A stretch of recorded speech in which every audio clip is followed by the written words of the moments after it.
Hey, I'm Andy, and this is Synthetic Icons. We're talking about the trial of the Chicago Seven. The new film by Aaron Sorkin just came out on Netflix. Let's get into it.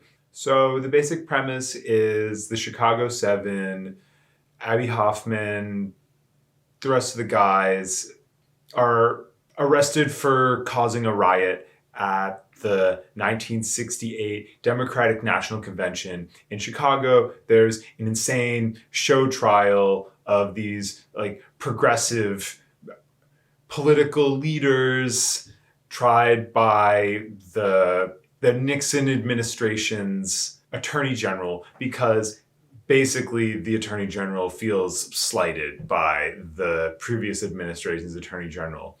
This film is as good as it could be, considering the fact that it came out on Netflix and it's directed by Aaron Sorkin, the king of the lib sickos.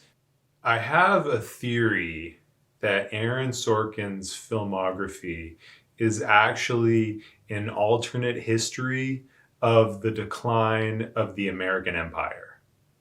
He might not know it, but that's how it tracks. Chicago 7 is the polarization of the US judicial system against the American people. The newsroom is the increasing irrelevance of legacy media and the rise of fake news. Moneyball is big data heralding the end of agency in American labor and the rise of the gig economy. The West Wing is the deification of neoliberal mediocrity. Steve Jobs and the social network are big tech's creation of an increasingly addictive surveillance state. So yeah, Aaron Sorkin, the number one neolib, has made a really entertaining film about like your parents' politics and the fact that like they were marching in the streets too with this kind of miserable like respect that he has for great individuals.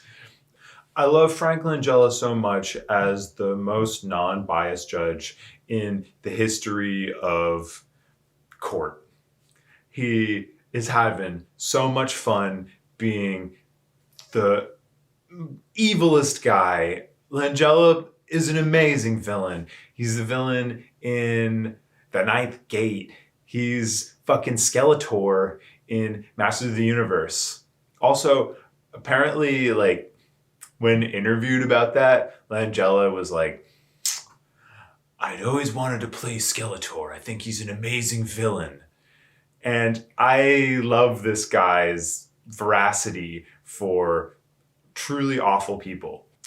The cast is stacked.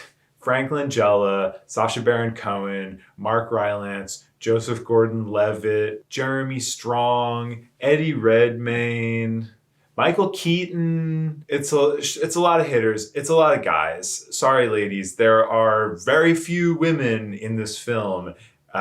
Maybe only one real positive female portrayal. Like a few, but not 100% if this passes the Bechdel test. R.I.P. Rylance has a secretary who's cool. She's spunky and like kind of badass. But the Chicago Seven, it's boys' night in the courtroom, and they're having a good time on trial, fighting for their lives while saying mouthfuls of Aaron Sorkin dialogue. Sorkin as a political mind, or Sorkin as an ideologist, awful. This guy's politics are so mediocre, and he's so finger wag dad about it. I hate. But Sorkin, the dialogue smith, and Sorkin, the story craftsman, there is a reason why this guy is so well regarded. His content is enjoyable. He has a patois that's very much his own. It's not like obnoxiously on display in this film, but it's there. He's tight and his stories move. I'm not mad about watching a Sorkin film. I'm maybe mad about thinking about a Sorkin film or The thing that actually upsets me is the fact that this guy might successfully, like, through his cinematic offerings, inform an uninformed person's political views. Don't do it. Don't let Aaron Sorkin be your political compass. Do your own research. This guy is an idealistic hack. But he can tell a fucking story, and he hits the beats. The Trial of the Chicago 7, ultimately very enjoyable. It like does have a heart to it, but it's a little bit manipulative. I was like smiling a little bit at the end. Be wary of anybody who's coming out like as if this is some watershed moment that is like going to define anything. It's a bedtime story for boomers about how they think they changed the world. And it's fun to watch like Sacha Baron Cohen roast as a smart guy.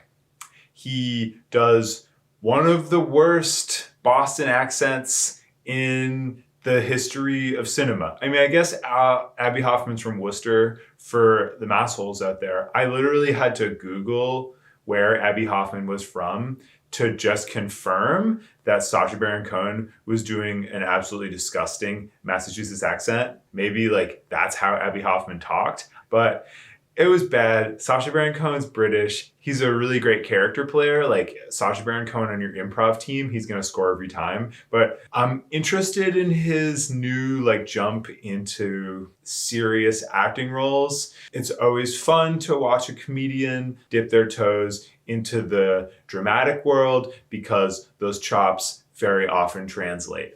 I've never been the biggest Eddie Redmayne fan. As this started, I was like, ooh, do I really like Eddie Redmayne now? And I don't know, he kind of plays like ultimately a good character, but not a character that I really liked that much, where I was like, oh, this guy rules. And then Eddie Redmayne is a good actor, but again, not somebody where I'm like, oh wow, I'm eating this performance up. He's kind of becoming this weird like utility prestige player. I feel like Eddie Redmayne is the James Marsden of Oscar bait films.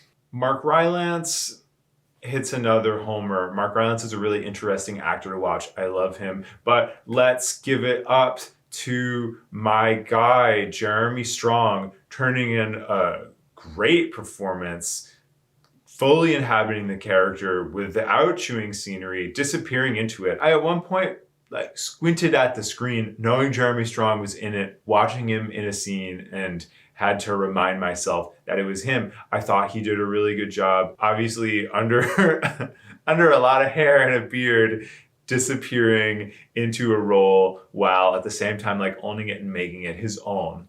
Visually, the Netflix filter is here in effect, but not so heavily to the movie's detriment.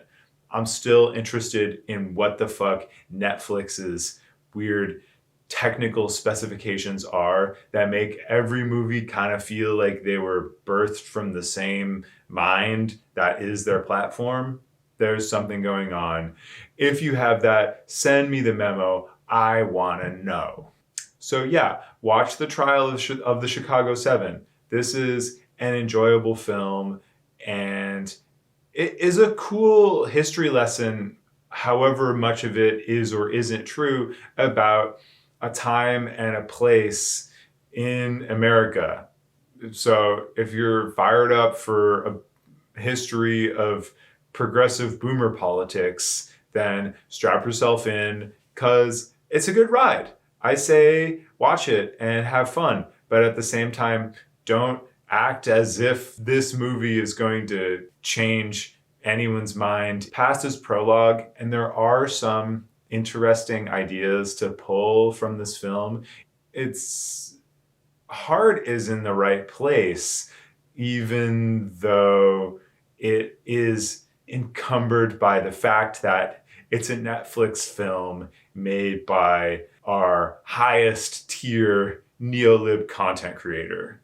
So enjoy, and don't forget to like and subscribe and leave a comment on this video if you've watched The Trial of the Chicago 7. Tell me if you liked it or if not, And yeah, I'll see you next time.